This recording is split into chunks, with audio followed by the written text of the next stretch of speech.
Welcome to Technical Corner on the subject of all things spinning, the last of a series, and this is ramp testing. Now, why would you want to test yourself at all? Well, if you want to see where you're at, if you want to know where you're going, you need to know. So, if you're interested in your performance, or you're interested in improving or pushing yourself to your limit on a regular basis to see where that limit is, this is for you.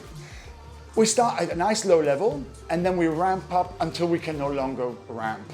So if that for you is at 150 or 200 or 250, don't worry. There's no right or wrong answer. You can't lose on this one. You just stay on that level till the end of the test. And then we try and interpret that in respect of your heart rate, if you're wearing a heart rate monitor, or even at how you feel at all those levels. As you get fitter, those levels feel easier. And then as you get fitter at those higher levels, your heart rate will appear lower for any given level.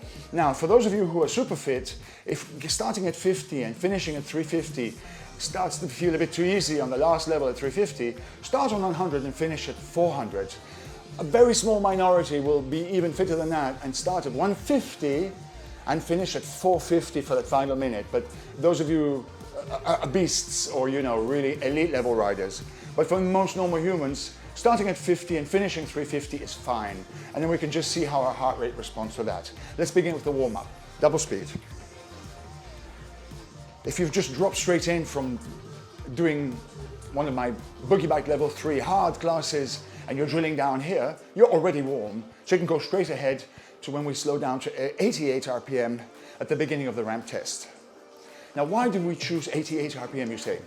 Well, it's up for debate. Bradley Wiggins famously tried a whole bunch of different cadences when he was settling on one for his world hour record. And for his time trial, the Olympic time trial, which he got the gold medal in, he was riding between 80 and 100 RPM. So we choose 88 simply because drum and bass, reggae, a lot of music is available at that rhythm. And it's a convenient speed, elevated enough that you're not grinding your knees at a slower speed, producing those high power outputs, but not too fast that it's difficult to achieve as a pure rhythm. Okay, right now we're still warming up, 115 RPM, staying really relaxed. I'm only on gear 1, just getting my knees and my ankles and my hips warmed up, ready for this challenge. Okay, here we go. So, the ramp test starts at 50 watts for most normal humans. If you're one of the lucky few who can manage 400 or 450 watts, then everything I say, you just add 50 or 100 watts to what I'm saying and hang on in there. Here's 88. Down, down, down, down, down, down, down. So on gear 8, at the rhythm or cadence of 88 RPM, we're putting out 50 watts, feeling completely comfortable. Try and stay smooth around the pedals. Down, down, down, down, down. This is supposed to feel easy. No matter how unfit you may have become in quarantine over the years, or maybe you're new to spinning, maybe you've just bought yourself an indoor cycling bike, welcome. It's going to be great. The sky's the limit. You can get very fit on these bikes on the road to nowhere. Okay guys, I'm ready to go up to 100 watts. Ready? 10 seconds. 5. Comfortable. Let's go up to the next level. That's 100 watts. Okay? That's about gear 11. Here we go. For one more minute. Let's see if my heart rate rises a little bit. Double the power from 50 to 100 watts. Now for me, on a scale of 1 to 10, you think about this for yourself as well. Where do you think you are right now on a scale of 1 to 10? How long do you think you could keep this going for? In my case, the answer is 100 watts all day long. So that's about level 5 out of 10. My heart rate is nice and relaxed, as you can see. 117. 15 seconds. Breathe. You might not feel the need to breathe heavily now, but you will later, soon. So start ventilating. 5 seconds. Ready? We're going to move up to 150. Here we go. The next level. I've overshot slightly. Gear 14. If you don't have gears, you may have power meter in your pedals, or in your crank, on your turbo trainer. If you don't have power meter, this next level feels like between level 5 and level 6 out of 10. 160 watts. I could still feel like I could do this all day long. If you can still breathe through your nostrils,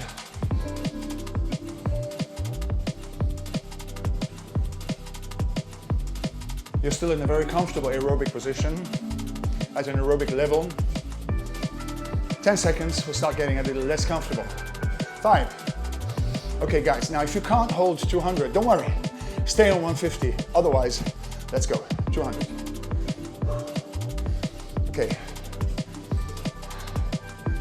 It's feeling a little harder now. Gear 14.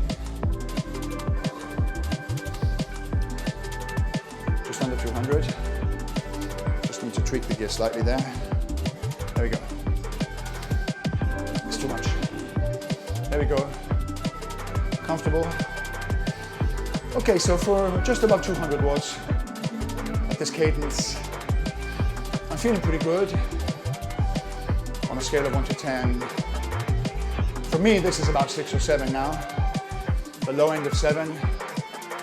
I'm breathing heavier. My heart rate's rising. 10 seconds. It's getting serious now. The music gets heavier as the resistance goes up.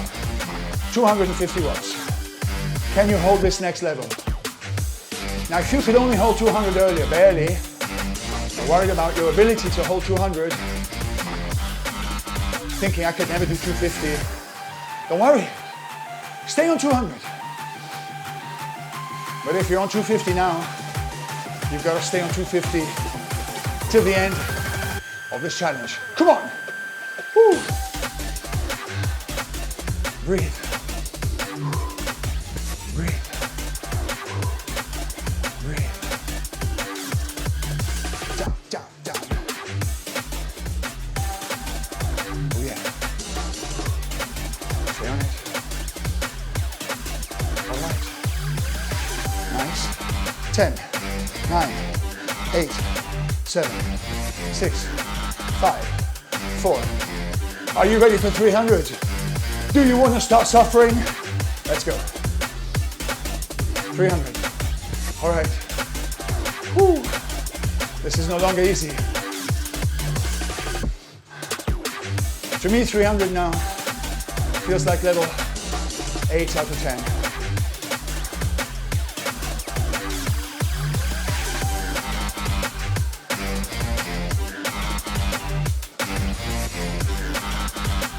"30 seconds.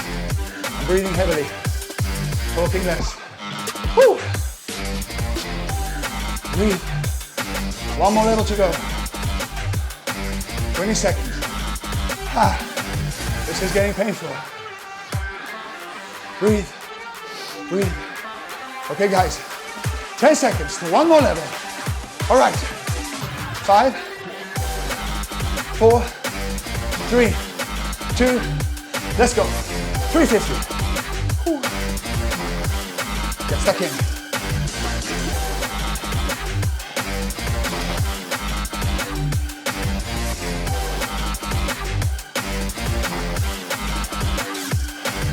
"45 seconds.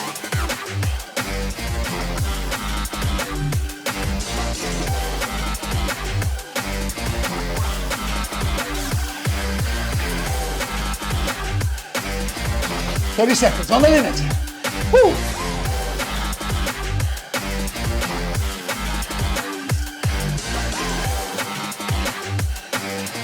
"20.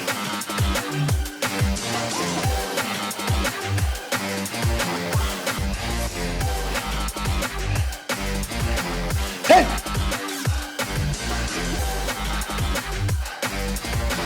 5. That's it. Down.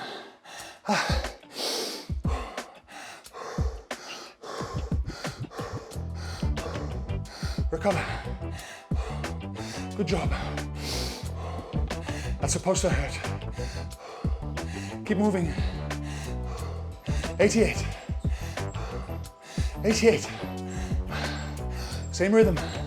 Recover.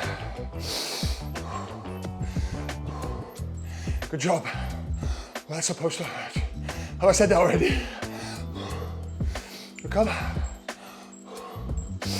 Let's keep turning the feet. Now, if this is normally boogie bike, we're going on to the next challenge. So I'll see you later. Well done. But if you're coming to this just because you're drilling down and you want to know how to interpret these results, keep watching. Woo. Recover. Recover. Real time. Get your heart rate back down. The speed with which your heart rate recuperates is the hallmark of your fitness.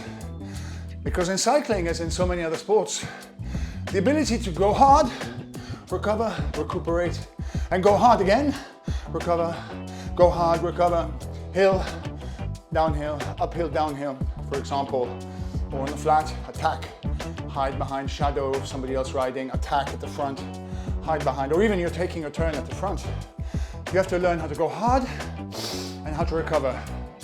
So your ability to recover, we've been now recovering for 3 minutes, I think, and my heart rate has come back down to completely normal. So yours may take a little longer, or you may be recovering much faster than me. I'm 58, so this is how you measure yourself. This is not me competing with you, 58 against 25, 68 or 88. It's just you looking at your results next week and the week after compared to this. So I'm recording now this, and for the next few seconds I'll do that. Then I'll have a little stretch, but I won't have to bore you with all that. I'll see you in 2 minutes. When we can interpret these results, I can stop the bike, save the session, bring up the results, and we can talk about them when we can see them on the camera. Here we are, we can now talk about our ramp test and our results. So I hope you can see this here, that we have a graph now that shows 50 watts, 100, 150, 200, it's a bit spiky up here, it doesn't matter, 250, 300, and then 350. And against those power outputs, you can see my cadence. You can see my cadence during the test itself, which started here and finishes here, was pretty steady at 88. So I was within the remit of what this test, the repeatability of this test is all about, because that's what it's all about. When you're testing yourself, you need to be repeatable. You need to create testing conditions. That's a scientific method to create test conditions which are exactly repeatable. So the same cadence, different song perhaps, but the same rhythm, same position on the bike, same saddle. And here's the heart rate going up, going up, going up.